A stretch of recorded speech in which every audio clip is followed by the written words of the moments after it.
Om Shri Ganeshaya Namaha. Om Vakratunda Mahakaya Surya Koti Samaprabha. Nirvignam Kurume Deva Sarvakarishu Sarvada. Om Gam Ganapate Namaha. Guru Brahma Guru Vishnu Guru Devo Maheshwaraha.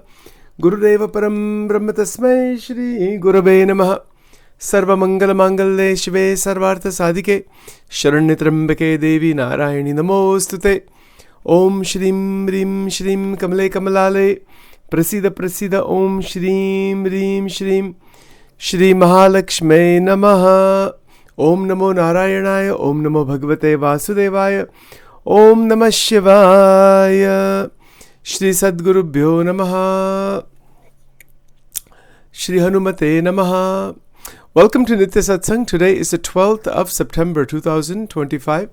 I want to offer my prostrations to all the great sages and to Bhagavan, residing in the heart of every single being. We are continuing to examine on a daily basis in the current series until the end of this year the extraordinary state of a Jivan Mukta.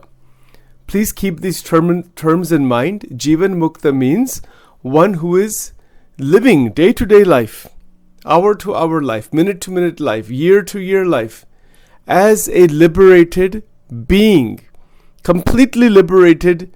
Mukta. Mukta means liberated from what? Liberated from the binding aspects of the sansar, of the material existence. The mukta still remains in the world. That is why he or she is called Jivan. Jivan meaning living mukta.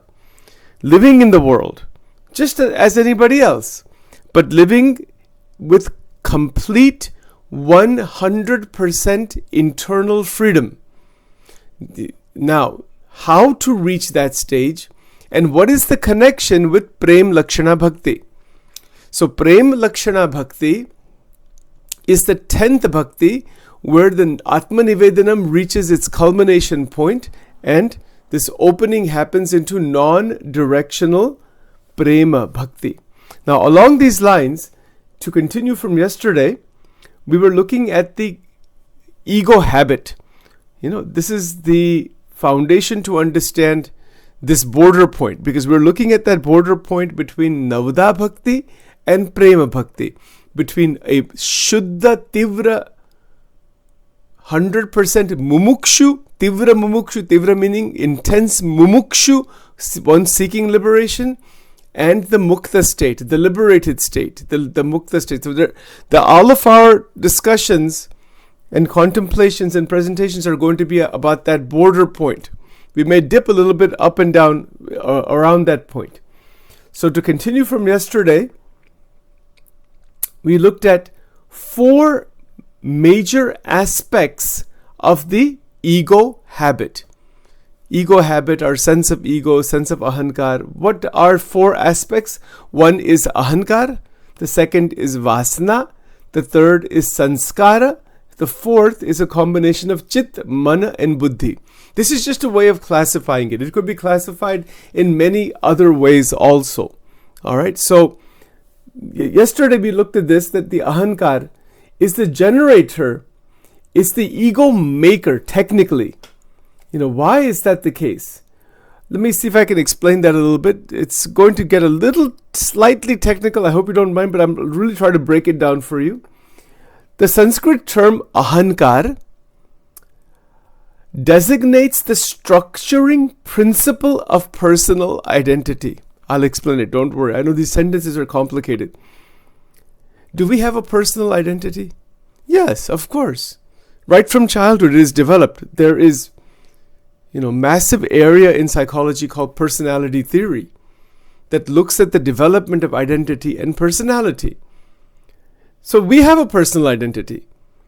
We have a sense, I have a sense, Sachin, this is me. I have my own mind, my feelings, my beliefs, ethics, morality, all those things. We talked about that in our Angel Wing program more. Yes, that is personal identity. Now, the word Ahamkar specifically in Sanskrit refers to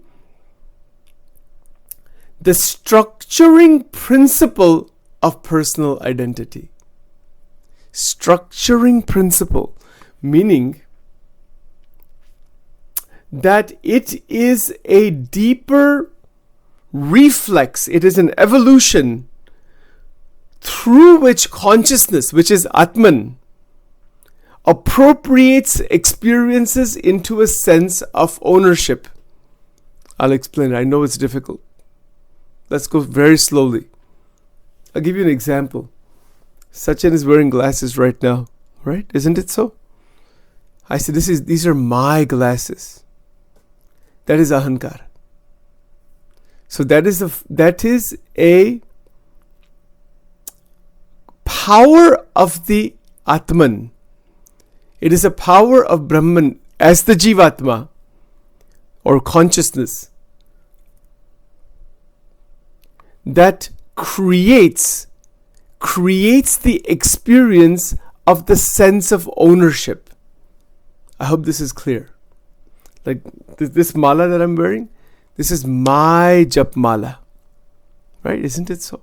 These are my glasses. These are my hands. This is my nose. So sense of ownership is created by Ahamkar. That is not a problem of any kind. This is the technical definition of Ahamkar.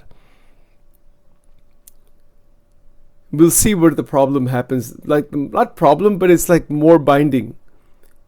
Okay, now let's go one step further. So Ahamkar is not simply pride or arrogance. Somebody's very ahankari. We use that word that way. But technically in Vedanta, it doesn't mean just pride or arrogance. It has to do with the sense of ownership. And from that sense of ownership, the Ahamkar intervenes by stamping the thoughts, actions, perceptions, experiences, and stamping them with me and mine. It stamps them. It's a stamping process. And that's why I said this is a little slightly technical. I hope you don't mind. When perception, thought, and action arises, perception arises. In general, for example, Sachin sees a beautiful tree. Big trees. That's perception. Okay? That perception arises, and in that sense, I am having this experience. The sense that me, the individual being, Sachin is having this experience, that is Ahamkar functioning. But we can change that, evolve that further through devotion, through bhakti. That how Bhagwan has created this. Kya Bhagwan ki leela hai. Now the same experience is seen in a new light. Not simply as I am having this experience. Yes, I am. That's not denied. But now we can take the same tree and look at it in a very different way. Kya chamatkar hai nature ka. How, mera ishta, mere jo Prabhu hai, how he has made or she has made this object. When there is creation, there is creator. Right? So this kind of thinking comes, this vision comes. The tree is the same. But you notice the change in the dynamics of the Ahamkar. Just looking at a tree. It is possible, as one evolves further, just to see a tree and see only God. Yes. But how is that possible?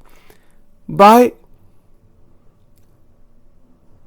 recognizing its existence. The perception of the tree is no longer just within the dynamics of the individualized Ahamkar. The perception of the tree is now placed in the existence of all reality. That vast reality, the vast material reality. This is the next level. And then from that, the existence itself is seen with devotional attitude. Pujya bhav. the same tree, is seen with devotional attitude. How? How does one see a tree with devotional attitude? Is that possible? Of course. Of course it's possible. It is seen with devotional attitude as existing within the sharir of Narayana. This is Vishishtadvait, Ramanujacharya. If Ramanujacharya was standing next to Sachin and he sees a tree, he will see it as existing within Narayana. Guaranteed. मैं आपको guarantee देता हूँ वो ऐसे ही दिखेंगे. विशिष्टाद्वैत. भगवान नारायण के शरीर में सब एग्जिस्टेंस है. शरीर, शरीरी. And the essence of that tree, which is the Jivatma, and within that the Paramatma, that is the Shariri.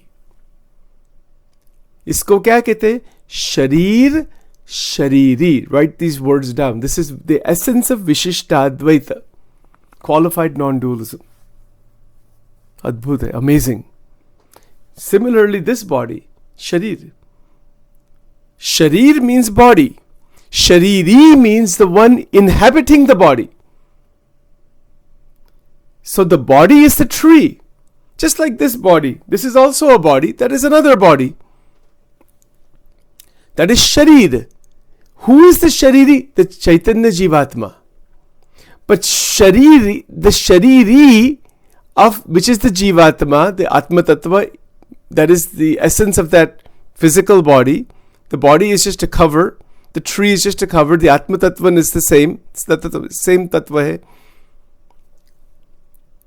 But the Atma is also Sharir of Narayana. That is, Bhagwan Narayan is Shariri. So these two words, we may not have talked about this before that much. This is Vishishtadvait. Vishishtadvait is Ramanujacharyaji's Vedantic interpretation of the Brahma Sutras, Bhagavad Gita and Upanishad. He came after Adi Shankaracharya ji. इसको कहते हैं विशिष्टाद्वैत. The main concept in Vishishtadvait is that there is Advaita, there is one Tattva, Narayana. उनका शरीर है, is body. In that body, infinite number of Jivatma are existing, and one of its powers of Narayana is Maya. And within that Maya, the Jivatma are existing. Jeev, Maya, and Ishvara. These are called three tattvas that are talked about by Ramanujacharya. I'm just mixing in the Tattva Gnan in this discussion of the Ahamkar. Bhagwan ki jaisi marji. Adbhut baat hai. I wish we had like 15-20 hours every day to do this, you know. Kya maja aayega. It is so amazing. Itna adbhut hai ye. To stand in front of a tree and remember Shri Bhasyam of Ramanujacharya. Remember Shankaracharya ji's Bhasyam. Remember Bhagwan Swaminarayan ke Vachanamrut. Kya anand hai जीवन का क्या आनंद है? This is the real ananda, when this ahankar is no longer functioning in its limited way. Yes, functionally it is okay, we talked about it yesterday. But it goes much, much beyond. It is able to, the perception through Brahma Vidya is now to see that same tree through the eyes of Chaitanya Mahaprabhu. उनका तत्व ज्ञान क्या है? अचिंत भेदा भेद तत्व. Bhed or abhed.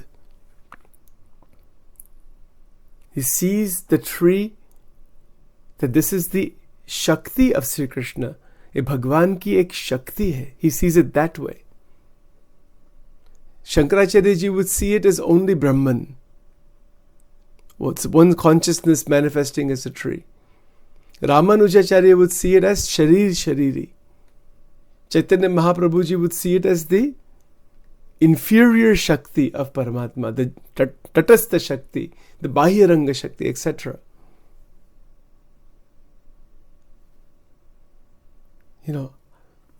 To see that same tree with devotion it is the anointed vision of the prema bhakti. This is the border point. The border point between Navda Bhakti and Prem Lakshana Bhakti is to see a tree with anointed vision. Christian term. Anointment. Divine vision. Divya Bhav. Divya Drishti. हम देख सकते? This is the Mukta state. Sachin says, Sachin is a Mukta, Aham Mukta. Aham Brahmasmi, Krishna Dasosmi, Brahmoham Krishna Dasosmi, Akshara Aham Purushottama Dasosmi. ये क्या है? It is where the Ahamkar is no longer stuck in the limitations, although the Ahamkar technically and ontologically absolutely has a transactional purpose. That transactional purpose is where consciousness or the Chitta Shakti brings experiences into a sense of ownership. We already have that capacity. But now take that same Ahamkar capacity and bring it in the light of Bhakti. And what happens there? That this tree belongs to Paramatma. This bird belongs to Paramatma. I belong to Paramatma. The I, the Ahamkar, belong to God. And we're turning the Ahamkar over to Bhagavan completely through Navda Bhakti. Navda Bhakti is the sadhana to turn the Ahamkar over at the feet. Bhagavan na charano ma Ahamkar nu samarpan karo. अहंकार का अहंकार समर्पित हो जाता है परमात्मा के चरणों में. परमात्मा के चरणों क्या है? Where are they? Is it just the murti of Krishna in the temple? Or sometimes we have the charan paduka? Of course, start there. That tree is also Paramatma ke charan. So is the lion, so is the bird, so is our grandchild, so is our dog, so is our bird, everything. कहाँ परमात्मा के चरण नहीं है? This is Gopi Bhav. This is Prema Bhakti. When we are by ourselves, even with others or by ours, doesn't matter. But try by yourself. Ekaki yata chitatma. Go alone in nature and stand by a tree. And you will see the structure of the tree, the magnificence of that. How amazing it is that we are having such an experience. The experience itself is extraordinary. How that is possible. And when we turn our Ahamkar over to Paramatma, take your hand and touch the tree and place the fingers on Sri Krishnaya Namah, Sri Radhaya Namah. Can we do it? Has anybody ever done that? Send me a text message after doing it. I'll send you a big kudos, a thumbs up. We send those thumbs up on that. कौन करता है? This is bhakti. This is prema bhakti. It doesn't mean we walking around touching trees all the time. That's not what we're talking about. This is a matter of divine vision. Divya drashti. Divya drashti is where the Ahamkar, even though it is stamping the experiences of perception, thought and action with me and mine, even though it is doing that, it is not losing the sight of Bhagavan. In the act of perception, in the act of thinking and feeling and remembering, and in the act of performing physical, mental, verbal actions. No. At no point is the Ahamkar forgetting Paramatma. Never. It is not forgetting. Now, the Ahamkar is a subtle reflex of possession and identification. It is a reflex. It is a reflex that this is mine. And identification. We identify. Identification is where the person, so the individual personality becomes connected with external experience, and there's identification. It's like in the cricket match, right?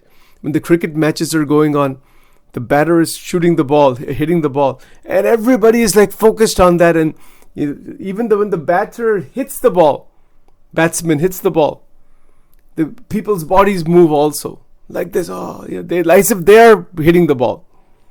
This is called identification. We live in the world of identification. It's a very big subject in psychology. And it is a subtle reflex, sukshma. There are two reflexes of the Ahamkar: to possess, possession, and identification. Yes. And what does that do? It takes experience, which is just experience. It's a neutral experience, into material for a self-narrative, turning them into my thoughts, my achievements, or even my failures. I hope this makes sense. We take experience and turn it into a self-narrative. We tell ourselves something about the experience. The Ahamkar does this. It turns the experience into a self-narrative. It's material for self-narrative. That the neutral experiences of life. Why are they neutral? They're just experiences, whatever they are. They don't have any other sense to it. They're neutral. So the Ahamkar is a subtle reflex of possession and identification. I hope this is clear now. That transforms neutral experiences. It takes those experiences as material. It transforms them as material for the creation of a self-narrative. My good friend says 2 lines to me. I listen to that and I start to think about it. I turn it into a narrative inside. Naturally. And that narrative is what? That is my thoughts. See how the Ahamkar is working. I don't think I've ever explained this before. It's very interesting, amazing. The Ahamkar turns it into my thoughts, my achievements, my failures, things like that. Thus, Ahamkar acts as an integrator, weaving disparate experiences into a continuous story of self with a small s. Let's go through that again. What does the Ahamkar do? It integrates all of our experiences. This is the Ahamkar that is the evolute out of Maya for the Jivatma, created by the Paramatma, to give us experiences of Prakriti. So Ahamkar acts as an integrator. It weaves disparate experience, if I'm saying that word right, disparate, not desperate, disparate, meaning diverse experiences, into a continuous story of self, the small s, S-E-L-F. The continuous story of self is Sachin's life's events. All of them. That is my story. It weaves together all kinds of experiences, pulls them all together into this creation of the sense of self, Sachin. Yes. Yes. That is understandable. That is necessary. If that didn't happen and there are psychological disorders where there's a problem in that process, there are identity problems, dissociation identity, there are all kinds of psychiatric disorders are actually there where there's a problem in this process, in the formation or in the Ahamkar acting as an integrator. If that doesn't happen, there's trouble. So identification is necessary. The sense of possession is necessary. But up to a certain point, that is very healthy. A healthy sense of possession, a healthy sense of identification, a healthy sense of my thoughts and my achievements and whatnot. Again, that's where the construct of health comes into the picture. So Ahamkar is not a problem at all once we recognize that it is a function of the Antakarana. It is an instrument, it is a tool given by God for the weaving together of disparate, diverse experiences into the continuous story of the small self. If this is confusing to anybody, listen to the recording again. Ask me about it. I'll try to explain with more examples. This takes some time. Thoda time lagega. Even to understand what is Ahamkar properly.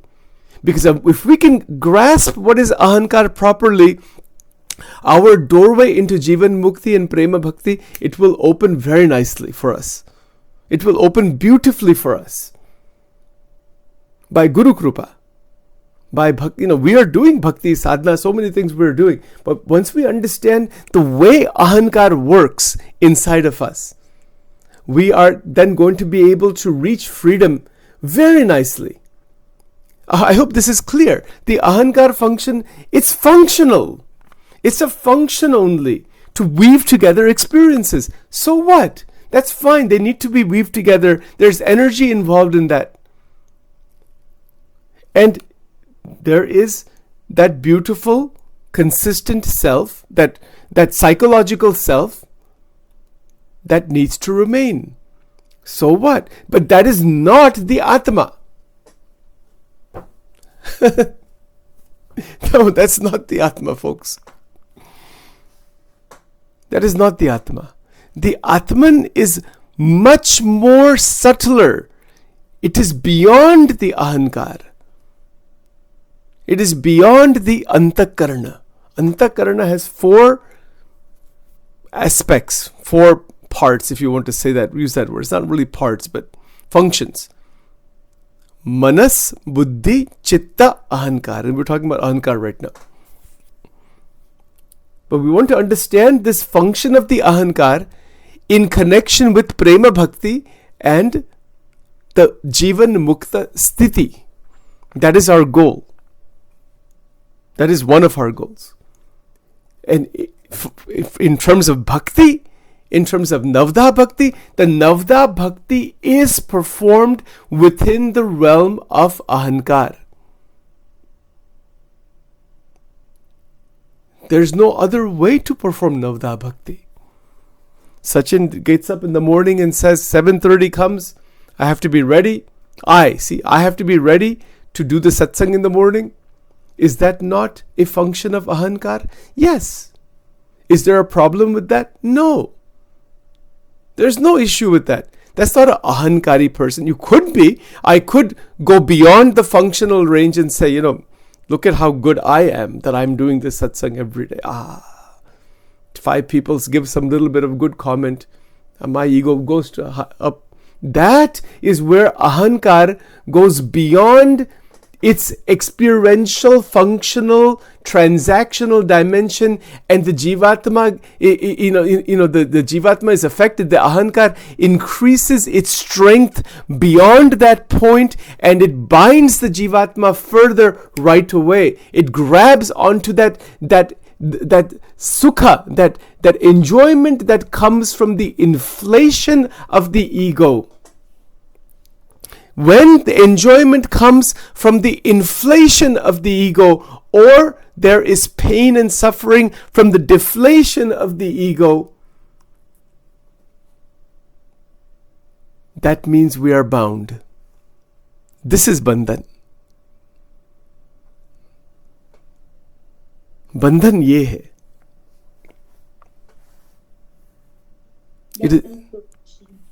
Yes. Is there a question? If somebody has a comment or a question, I'll hit pause here. So the question is there, what is the source, or how do we understand the enjoyment or the satisfaction that comes from completing a task? We do a task, it's completed very well. First of all, if we understand this in terms of karma yoga, then that satisfaction that comes is immediately attributed to the krupa of Paramatma. This is the key. If satisfaction comes, which it can come, which it should come, why not? If the action is done properly, thoroughly, it could be any action, there is a sense of satisfaction. Because we have certain desires, certain actions we've taken, and it's done properly, there is a point where the action is completed, and now we are satisfied. That satisfaction is where desire is satisfied. The impulse is satisfied, whatever it might be, could be anything. But when satisfaction is there, a karma yogi will immediately attribute the experience of satisfaction to Bhagwan and give it over to Bhagwan. Hey Prabhu, aapki daya se ye kaam ho gaya. This is what we say. Like Sachin does this, as an example, we do this 1 hour, 1.5 hour satsang every day. Okay. At the end, after it's done, is there satisfaction? Yes, but one of the things that is done in this mind body is to take the entire 1.5 hour and offer the entire satsang at the feet of Paramatma, Bhagwan ke charanon mein, santon ke charanon mein, Bhagwan ke charanon mein, unka sab hai. So the satisfaction is not grasped by the ego anymore. That I am doing satsang, main kuch kar raha hu. No, there is no. Go ahead. So the result of any action, that is to be offered to God. Absolutely. Mai arpita manobuddhi, mai arpita karma. Bhagwan Krishna is teaching this throughout the Gita. You offer all actions to me. Mai, what is the verse there? That's sannyasa. Sannyas means offering all actions to Paramatma. The action itself, the result also itself. Everything. And the experiences we get, they are also given by Paramatma. For example, hunger. Take hunger. We're hungry, we have breakfast, lunch, dinner. We have the impulse of hunger. We remember Paramatma before eating, while eating, after eating. The satisfaction is there. That sense of santrupta, satisfaction that comes, that satisfaction is also given by Paramatma. Digestion is happening by the grace of God. Absorption, all physical activity is happening by Krupa. That is a bhav. That is a way to keep the Ahamkar turned into Paramatma. The same experience is there, but our individualized egotistical vasanas are not functioning in their usual way. We'll be talking about vasana as the next dimension later on sometime. But you'll see that the Ahamkar is no longer functioning outside its designed, outside its intentioned design, its intentional design. There's a design. Paramatma has designed the Ahamkar. I don't think we ever talked about it this way. Very interesting. Bhagwan is the designer. It's called the teleological argument for the existence of God in philosophy of religion. Design meaning the one who through that super intelligence has created the Ahamkar for each jivatma individually. See the power of Bhagwan. भगवान की क्या ताकत है, क्या शक्ति है, वो क्या तत्व है. What is the purpose of ego then? The purpose of ego is to, in a technical sense, it is to give the Jivatma the experience of Maya, the experience of diversity, to experience of individuality, the experience of the vasanas. Yes, that is why, that is its purpose. That is through Mahashakti, through Durga Devi. By her krupa, she actually grants each Jivatma the opportunity to experience the causal body, Karana Sharira. That's the technical explanation. हाँ, because it's थोड़ा technical बात है, थोड़ी वेदांतिक बात है, that the Jivatma is engulfed in Mahamaya from Anadikal, called Nitya Baddha. They're bound inside Maya from time immemorial. Why is that? We don't have time to go into that today. That it's a whole special session we need to have just for that question. But it is like that. That is from every Vedantic master, they have all said this, including Shankaracharya, that the Jivatma is within Mahamaya from time immemorial. So it has to express, it has to gain experience. So Bhagavan gives the Jivatma experience through the creation of the Ahamkar. That's not a problem, and that's not anything wrong in that. That is necessary, as otherwise the Jivatma cannot experience Mahamaya. It has to experience it somehow. And then the body is given, the senses are given, Shakti is placed in that, the whole structure is created. Isko kehte hai Virat Narayan. Bhagavan Purushottam Narayan, Paramatma comes into Virat Narayan, and from there this entire activity begins for infinite number of Jivatma. Aise asankhya Virat Narayan hai, asankhya Jivatma hai. Infinite number of Jivatma are there. Each one has Ahamkar. That Ahamkar can be turned completely to Paramatma, becomes a Mukta. Yes.